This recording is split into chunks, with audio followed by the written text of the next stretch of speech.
This edition of What's Inside focuses on the Rotax Dynamotor. This is one of the distinctive parts of the Talbot electrical system, and many would argue it's one of the singular weaknesses, particularly of the later Talbot cars. The dynamotor was used widely through the 1920s as a device that combined both electricity current generation and starting, so effectively two units in one.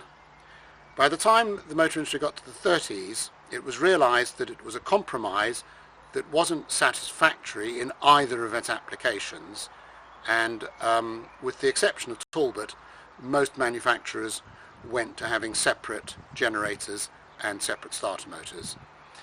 That situation happened in Talbot as well, when on the route to takeover the car was re-engineered in order to take a standard Lucas starter motor driving a ring gear at the back and a Lucas dynamotor driven from the front.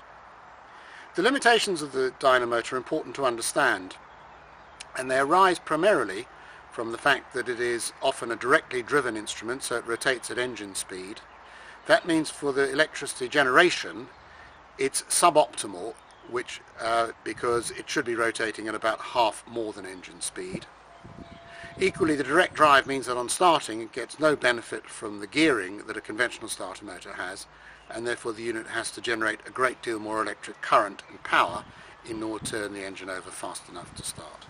So those were the design limitations of the dynamotor, and as the Talbots got bigger, more powerful and with higher compression, so the complexity of the electrical system increased, and that culminated in the 24-volt starting system, which added a whole host of new complex arrangements between the switching of batteries between series and parallel.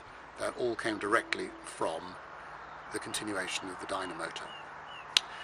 Looking at the instrument, we can see on the casing here it says Rotax DM9. That is the largest dynamotor fitted and was used on the 3 litre and 3.3 litre cars prior to the Roots acquisition. It then says 12 volt, obviously, 15 amps, which is the maximum output of the dynamotor, and there's an arrow on rotation.